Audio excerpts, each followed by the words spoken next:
What's up, Husker fans? Today I'm going to be previewing the Nebraska at Minnesota game going on tomorrow, August 31st. Kickoff is at 7 p.m., so tune in for that.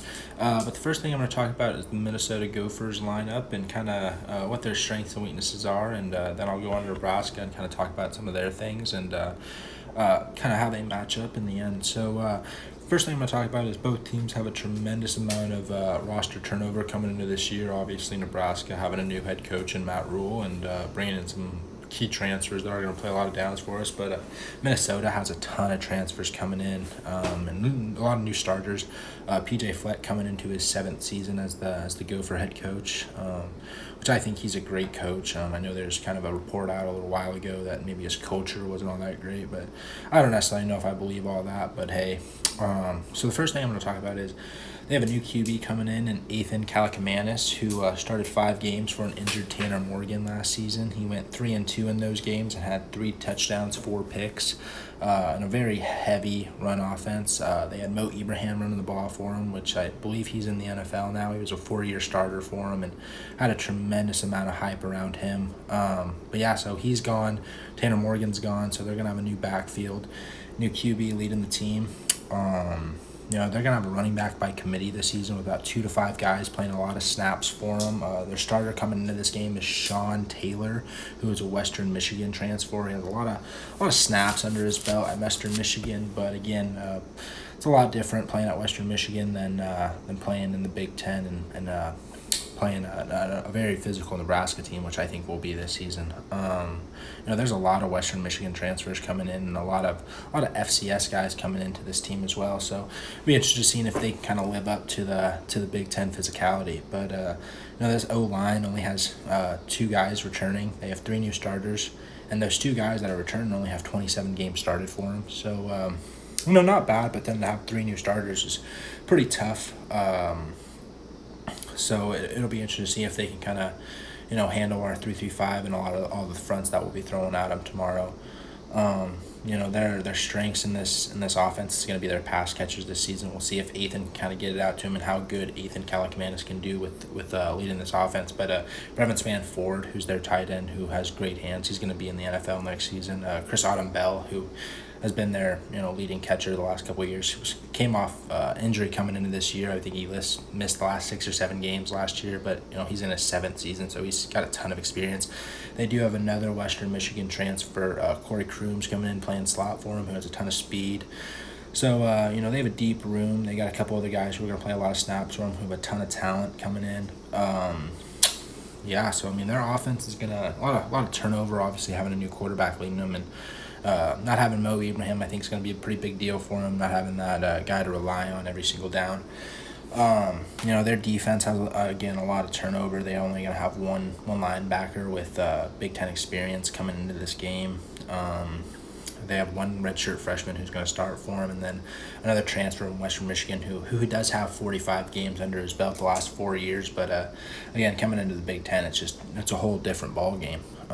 Their secondary, I heard, is going to be a pretty big weakness for them. They do have a stud at free safety in Tyler Nubin, who was second team All Big Ten last season. I believe he's in the preseason All Big Ten first team this coming into the season. So, we're going to have to really watch out for him. But they have 3 new starters, a guy coming in from Elon, a guy coming in from Southeastern Louisiana.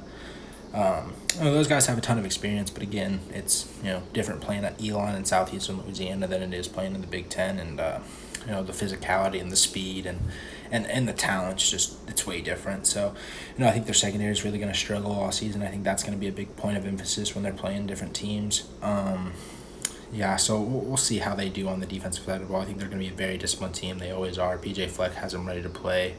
They're going to be physical, fast, but we'll see if they can kind of handle the run game we're going to be throwing at them. So that's Minnesota. For Nebraska, we have a lot of roster turnover. Obviously, a new QB in Jeff Sims, who, Matt Rule said, we're probably not going to run a ton of quarterback runs, but he's going to be used. I think he's going to pull it down and run a lot of the time when he's in pass plays and stuff like that, trying to get to the edge, extending plays. He's got great arm talent. Can he be accurate with it? Can he not make the dumb play, the interceptions, stuff like that? I've heard that he has total control of this offense. So we'll see. I think we have a deep running back room, and Gabe Irvin, Anthony Grant, and Raheem Johnson, who I think that's going to be our main MO this season. I think Rule said that many times. We're going to run the ball. So that's good to see because we need to run the ball. That's Big Ten play, Big Ten physicality. We do have a pretty good receiver room. It's going to kind of depend on Marcus Washington. I've heard that he is available to play. We'll see how many snaps he plays, but we have Billy Kemp coming in from Virginia, who's played a ton of D1 football, very reliable receiver. Alex Bullock, who has been raved by teammates, who has said that he has some of the best routes they've ever seen, maybe the best routes in the country. So he just received a scholarship from them. So that just shows how hard he's worked in this offseason. We got Joshua Fleeks coming in from Baylor, which I think he could kind of be a speed guy for us. Isaiah Castagna Garcia, I think he has big playability. I think we saw it in the Northwestern game last year. Obviously, Northwestern last year wasn't great, but we did take the top off Northwestern, so we'll see how much he can do for us. We're gonna have two guys at tight end, and Nate Borkature and Thomas Fedoni. I think both of them are gonna play a lot of snaps. I think they're kind of mixed in how much they'll be catching the ball and how much they'll be blocking. But I think Thomas Fedoni could really help us take the top off the defense, which is something we're going to lack in the wide receiver room. We don't have a ton of big play guys. I think once in a while we may have, but we're not going to have a Trey Palmer coming into this year. I think that's pretty evident. Trey Palmer was an absolute stud for us last year. So our offensive line, we have a lot of experience coming back. It's just can we put the consistency together? All of our guys have shown a ton of potential at being amazing. Teddy Proska is available to play. We'll see how many snaps he gets. But, we do have a center coming in, and Ben Scott, who played a ton of D1 ball at Arizona State. He's ranked pretty highly for NFL draft boards. So I'll just let you know what kind of talent he has. That was a big get for us to get in the offseason. So, Ethan Piper's been raved about. He went to our Big Ten media days. The coaches absolutely love him. I believe he's making the first start for us tomorrow. So, and Ben Hart, he's shown a lot of potential, and it's just about consistency for us. If we can consistently be a good offensive line, I think, like anyone in the country, if you can have a consistent offensive line, you're going to be doing just fine. So, I think we could have it. We have the talent on the line. It's just, can they stay healthy and can they be consistent? That's going to be a big thing. So, and moving on to the defense, we'll see how we do. The D-line, we're going to have three up there with Ty Robinson. Nash is going to be up there, and Blaze, obviously. And, we did get our black shirts, so that lets you know how Matt Rule's thinking, and Tony White, and how much they really like what the defense has been doing in practice and just in the offseason in general. I think our secondary is going to be a big strength for us. We have a lot of guys coming back, a lot of experience coming back, and I think Isaiah Gifford playing that rover, he's going to be flying to the ball. He led the team, or he was third in tackles last season, so he's going to be around the ball. Quentin Newsome, 24 consecutive starts, 10 pass breakups last year, led the team. I think he's going to be an absolute stud for us. Deshaun Singleton's been raved about by coaches, saying he's made the most improvement in the offseason, so that just lets you know he also got a single digit. So eight of the single digits went on the defensive side of the ball, so that just lets you know how much talent they think is on there and how committed those guys were to getting those and how committed they are to the team. Malcolm Hartzog, he showed tremendous potential last year and promise when he was on the field. He started 8 games for us. So as a freshman too, that's pretty impressive in Big Ten play. So I think our secondary is going to be a really, really, really big strength for us. I think our linebackers are studs. I really like Luke Reimer, obviously, led the team in tackles last year with 86. He's going to be flying around.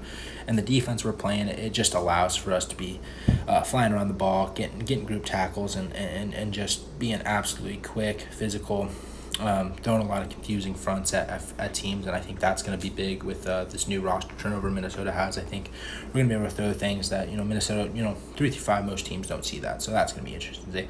We have Chief Borders coming in from Florida, MJ Sherman from Georgia, who are going to be playing our jack linebacker roles. Chief Borders is going to make that start. He didn't get a ton of playing time last year, but I think those two guys are really going to be big for us and making plays and stopping the run. Nick Heinrich, I believe, is questionable for tomorrow night, so we'll see. And then our linebacking room, obviously, Javon Wright and Jamari Butler have shown flashes this offseason. So we have a deep defense. It's just going to be how well we can play that 3-5 and how well we can mix up things and confuse the offense. But my prediction is going to be Nebraska winning 31-27. I just think we find a way tomorrow. So go Big Red.